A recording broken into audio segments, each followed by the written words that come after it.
Thank you for joining me for another Quick Hits conversation. I'm Dr. Robyn. With me today, I have Christina Kelley, who works for Today Media, helping customers reach their target audience through digital and print and events. I have Sarah Martin, who is an events production agency and a real estate investor in historic cottages. How cool is that? I have Jim Lee. He is at StratFi, where he does financial futurist work. It has a very interesting book that I suggest you check out. And I have Simon Coles from the UK. He owns a small software company and is the founder of Better Conversations, where he brings clean language to the business world. The question I have for you today, how do you respond when someone says, "I'm sorry you feel that way," as a way of apologizing? Simon, kick us off. So I think it can be context dependent. It could be that you're in a deep, thoughtful relationship and somebody's splitting out actions versus your feelings. And you can work from that. Sometimes it's the non-apology and they're just manipulative, cynical people. And I would tend to not want to interact with them anymore. That's sort of where I was thinking in my mind. Usually when someone's doing that, they're hoping to slide past you and not really the non-apology apology. And I think I would have to make a choice whether I wanted to continue to engage and pull that out to the forefront by saying, I really feel like you're not being truly authentic in your apology, because it's not about my feelings, it's about your actions. And so I think in that respect, you just sort of have to make a choice if you're willing to go down that rabbit hole and if the relationship is valuable enough to do so. I agree.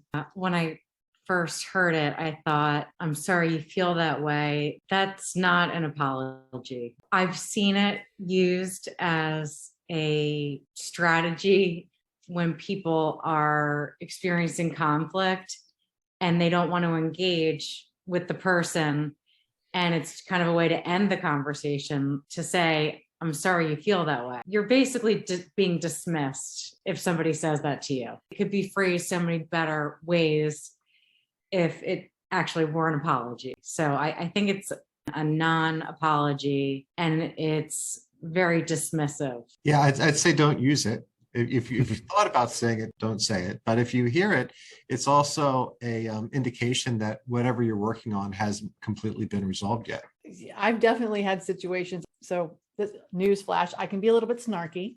And so when people have said that to me, I have said, "No, you're not. And obviously this conversation is over," which is, abrupt. So unless you're willing to deal with that abruptness and the blowback that comes from that, I'm not recommending that necessarily as a strategy for handling it when someone says it, but I have done that. So I think the majority of time, it's a power play and deserves whatever contemptuous response you feel like doing in the moment. But it can also be genuine in terms of it's separating out and basically saying, "You feel that way. I'm sorry you feel that way," but there needs to be a follow-on sentence.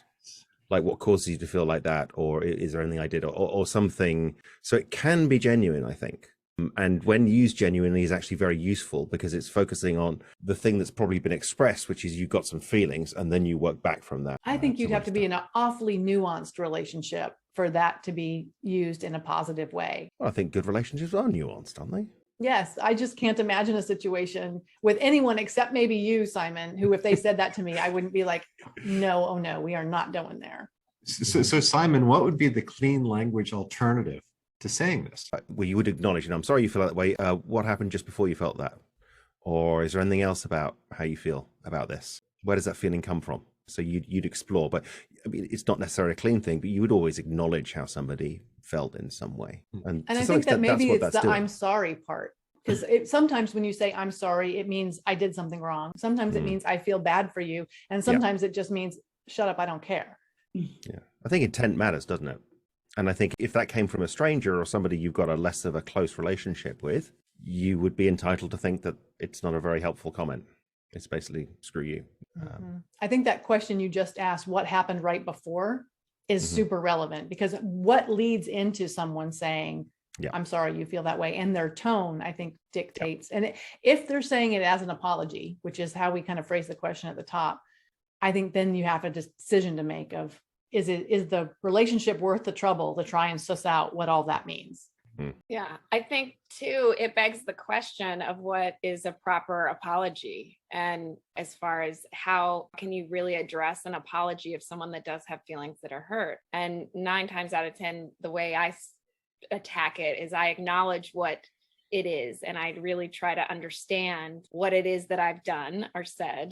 And from that, then I try to come up with a plan of how to correct, so that there's a plan of action of how to adjust so that the situation doesn't occur again, or there's some fuller commitment or something of that nature. I do believe most relationships, regardless of if they're productive or not, are important. Not everyone has to be your best friend.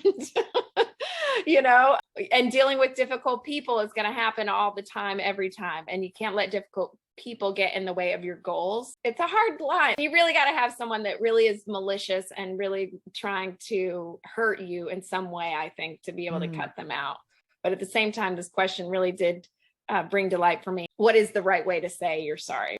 So you bring up a really interesting question there about when is it appropriate to edit your life and go, you as the person, I just don't want you in my life. I mean, personally, obviously people talk about it, but I think also in business, the older I get, the more I realize that actually I should just pick and choose who I do business with. That's a key factor. In our office, we have an Epic Icon formula, and it's one of the ways that we design our lives, and very specific. And one of them is, who do you let go of and who do you keep? And it sounds like it's heartless.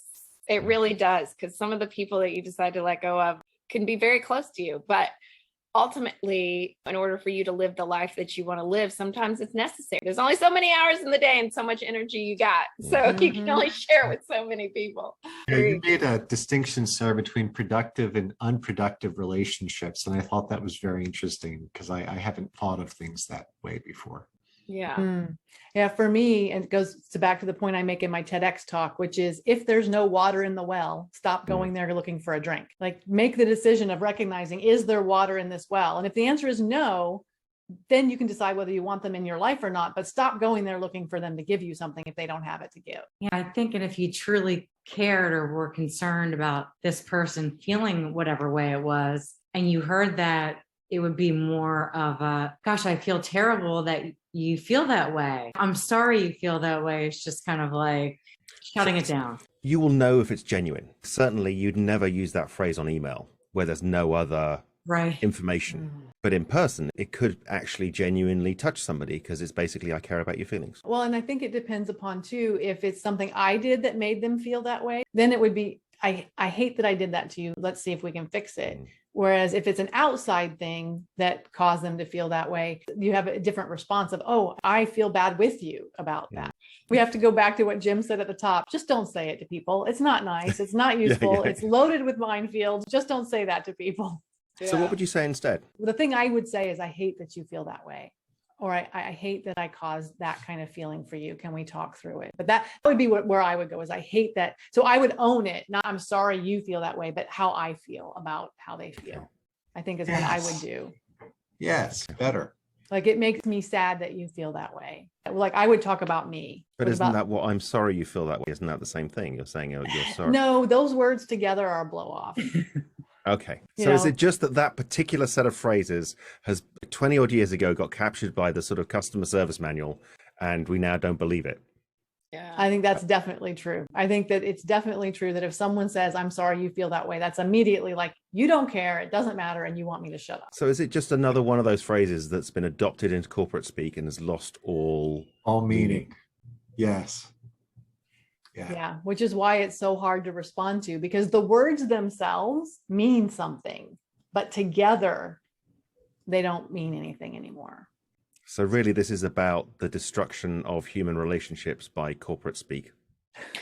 Potentially. Let's just blame corporate greed. There we go. That's what we'll do. I think too, like, I mean, I'm not sure that I would say like I hate it, or I would assign an emotion, one of my emotions, to their feelings. I think more it would be like, just I really am interested in investigating what made you feel that way.